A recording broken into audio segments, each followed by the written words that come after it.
جب حضور صلی اللہ علیہ وسلم کو اللہ نے نبوت عطا فرمائی مکہ مکرمہ میں، ابتداءً جب کچھ لوگ مسلمان ہوئے تو اہل مکہ کی طرف سے بڑا ظلم شروع ہوا، تشدد، مال جائیدادیں چھین لی، مال چھین لیا گیا، مار پیٹ ہوتی تھی، بڑا ظلم ہوتا تھا۔ ایسے میں حضور صلی اللہ علیہ وسلم نے صحابہ سے یہ کہا کہ بھائی یہاں تو رہنا ہمارا بہت مشکل ہے، قرب و جوار میں کوئی ایسا علاقہ نظر نہیں آ رہا تھا، تو ہم نے سنا یہ ہے کہ حبشہ کا جو بادشاہ ہے، حبشہ اس زمانے میں ایک ملک تھا جس کو آج کل ایتھوپیا کہتے ہیں، یہ حبشہ تھا۔ اس کا جو بادشاہ تھا اس زمانے کا، نجاشی کے لقب سے تو مشہور تھا، لیکن اصل نام اس کا اصحمہ تھا۔ نجاشی اس کے حبشہ کے ہر بادشاہ کو، افریقہ کے جو بھی بادشاہ ہوتا تھا اس کا نجاشی لقب ہوتا تھا۔ اس زمانے میں ایسا ہوتا تھا جیسے مصر کا جو بھی بادشاہ آتا اس کا نام فرعون ہوتا تھا، تو نام کوئی بھی ہوتا، لقب اس کا فرعون پڑتا تھا، تو اس کا نام اصحمہ تھا۔ سنا ہے کہ وہ بڑا رحم دل آدمی ہے، وہ کسی پر ظلم نہیں کرتا، تو تم اگر چاہو تو وہاں چلے جاؤ۔ حضور نے کچھ صحابہ کو اجازت دی کہ جانا چاہتے ہو تو چلے جاؤ۔ چنانچہ 11 صحابہ کی ایک جماعت تیار ہوئی، جس میں حضرت عثمان رضی اللہ تعالیٰ عنہ اور حضور صلی اللہ علیہ وسلم کی سب سے بڑی صاحبزادی حضرت رقیہ، جو کہ حضرت عثمان رضی اللہ کے نکاح میں تھیں رضی اللہ عنہا، وہ بھی گئیں، ہجرت کر کے وہاں چلے گئے۔ جب یہ لوگ وہاں پہنچے تو کچھ دنوں کے بعد حضرت جعفر رضی اللہ تعالیٰ جو حضرت علی رضی اللہ کے بھائی تھے، حضور کے چچزاد بھائی تھے، ان کے ساتھ تقریباً کوئی 81 یا 82 آدمی اور تیار ہوئے، اور یہ لوگ بھی وہاں چلے گئے، حبشہ کی طرف چلے گئے۔ جب مکہ والوں کو پتہ چلا کہ یہ مسلمان تو یہاں سے ہجرت کر کے حبشہ کی طرف جا رہے ہیں اور وہاں آرام سکون سے زندگی گزار رہے ہیں، تو انہوں نے مشورے سے ایک وفد بھیجا، اس کو کچھ تحفے بھی دیے حبشہ کے بادشاہ کے لیے، اور یہ وفد بھیجا انہوں نے اصحمہ کے پاس کہ مقصد یہ تھا کہ ان لوگوں کو یہاں سے نکال لیں۔ یہ وفد جب وہاں پہنچا، انہوں نے تحفے دیے، ان کو پیش کیے، کہا ہم مکہ سے آئیں۔ مکہ والوں کے لوگ دنیا میں احترام کرتے تھے بیت اللہ کی وجہ سے، یہ لوگ جہاں بھی جاتے تھے لوگ ان کا احترام کرتے تھے کہ یہ بیت اللہ کے متولی ہیں، اللہ کے گھر کے متولی ہیں، اس وجہ سے لوگ ان کا احترام کرتے تھے۔ اس نے بڑی عزت اکرام سے ان کو بٹھایا، ان کی بات سنی، کہا تم کیوں آئے ہو؟ کہا یہ لوگ جو مکہ سے بھاگ کر ہمارے برادری کے لوگ یہاں آئے ہیں، یہ اصل میں مجرم ہیں، انہوں نے اپنا دین چھوڑا اور ہمارے اندر بڑی پھوٹ ڈال دی، الٹی سیدھی بہت ساری باتیں کی، تو ہم آپ کے پاس اس لیے آئیں کہ یہ تحفے بھی آپ رکھ لیں اور ان کو اپنے ملک سے نکال دیں۔ تو نجاشی نے کہا کہ یہ میرے پاس آئے ہیں تو انہوں نے پناہ مانگی ہے، میں نے پناہ دی ہے، ایسے تو میں نہیں نکالوں گا جب تک میں ان کی بات نہ سنوں، ان کی بات بھی سننا چاہتا ہوں۔ تو ان لوگوں نے، نجاشی چونکہ یہ جو حبشہ کا بادشاہ تھا یہ عیسائی تھا، تو انہوں نے یہ بھی کہا کہ یہ جو لوگ ہیں یہاں جو آئے ہیں یہ حضرت عیسیٰ علیہ السلام کے بارے میں بھی عقیدہ وہ صحیح نہیں رکھتے۔ کہا کیا عقیدہ رکھتے ہیں؟ کہا یہ کہتے ہیں کہ عیسیٰ علیہ السلام اللہ کے بیٹے نہیں، ان کا یہ بھی عقیدہ ہے، یعنی اس نجاشی بادشاہ کو ابھارنے کے لیے کہ دیکھو یہ آپ کے بھی خلاف ہے۔ اس نے کہا جو بھی ہے میں ان کی بات پہلے سن لوں پھر اس کے بعد فیصلہ کروں گا۔ چنانچہ نجاشی نے جب ان لوگوں کو بلایا، حضرت جعفر رضی اللہ تعالیٰ عنہ کو بلایا، ان سے پوچھا کہ بھئی آپ کیوں آئے ہو، کیوں وہاں سے بھاگ کے آئے ہو، کیا وجہ ہوئی؟ تو حضرت جعفر رضی اللہ تعالیٰ عنہ کھڑے ہوئے، نجاشی بھی بیٹھا تھا، اس کے وزراء بھی بیٹھے تھے، یہ لوگ مکہ والے بھی بیٹھے، اور انہوں نے ایک بہترین قسم کی تقریر فرمائی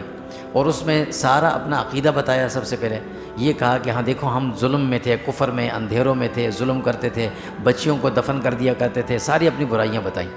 اس کے بعد اللہ نے ہم پر رحم کیا، ایک عظیم رسول ہمارے پاس آئے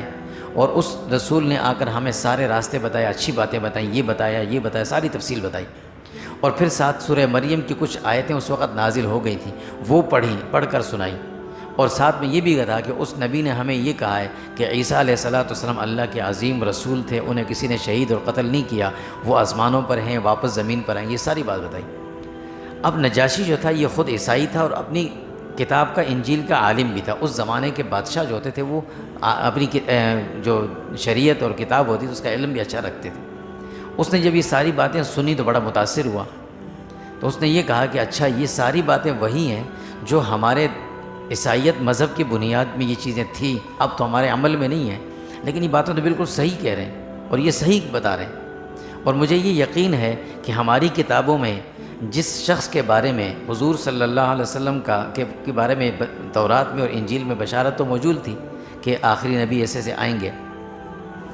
تو جس شخص کے بارے میں ہماری کتابوں میں تذکرہ ملتا ہے مجھے لگتا ہے یہ وہی شخص ہے۔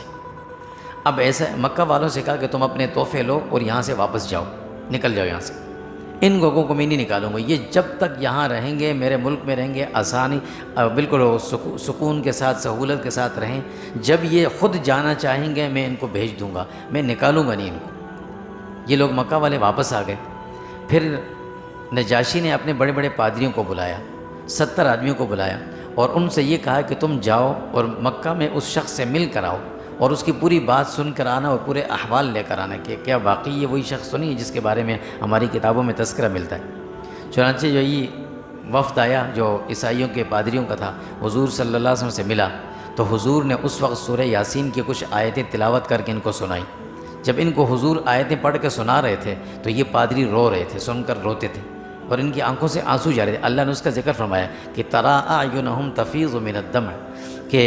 ان کی آنکھیں جو تھیں وہ تر تھیں اور ان سے آنسو جو ہیں وہ ٹپک رہے تھے۔ ان لوگوں نے واپس جا کر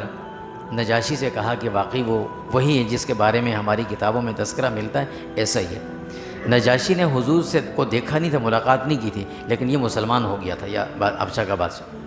اور پھر یہ صحابہ وہاں رہے تقریباً اس کے ہجرت کے بعد، جب حضور صلی اللہ علیہ وسلم مدینہ میں تھے، سن 7 ہجری میں جب خیبر بھی فتح ہو گیا، اس وقت یہ لوگ وہاں سے، اس سے پہلے بھی کچھ صحابہ آ گئے تھے، حضرت عثمان اور دیگر لوگ آ گئے تھے، لیکن حضرت جعفر اور دیگر جو آخری جو مکہ سے گئے ہوئے صحابہ کی جو جماعت تھی، آخری لوگ سن 7 ہجری میں وہاں سے آ کر پھر مدینہ طیبہ پہنچے تھے۔ اس درمیان میں کیا ہوا کہ نجاشی نے جب اپنے پادریوں سے بات سن لی تو اس کا ایک ہی بیٹا تھا، اس نے اپنے بیٹے کو تیار کیا اور اس کو اچھے خاصے تحفے بھی دیے، اور اس سے کہا کہ تم جاؤ اور ان سے مدینہ میں جا کر ملو، ان کے وہ جو کہتے ہیں ان کی بات مان لو، مسلمان ہو کر واپس آ جاؤ۔ خود یہ مسلمان ہو گیا تھا۔ اتفاقاً وہ بیٹا ان کا جب آنے لگا تو بحری سفر تھا، اس بحری سفر میں دوران سفر کو کشتی میں حادثہ پیش آیا اور وہ بیٹا ان کا جو ہے نا وہ کشتی میں مر گیا، کشتی الٹ گئی، وہ سمندر برد ہو گیا، وہ حضور سے مل نہیں سکا تھا۔ نجاشی خود مسلمان تھا۔ فتح مکہ کے بعد سن 9 ہجری کا واقعہ ہے، جب ان کا نجاشی کا انتقال ہوا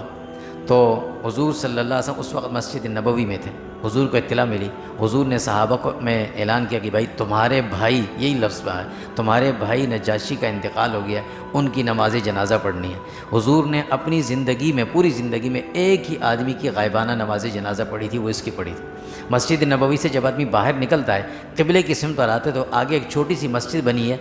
پرانی کالے پتھروں کی، جس کا نام مسجد غمامہ۔ اس جگہ پر حضور صلی اللہ علیہ وسلم نے صحابہ کو بلایا، جمع کیا، اکٹھا کیا، اور حضور نے غائبانہ اس کی نماز جنازہ پڑھی تھی۔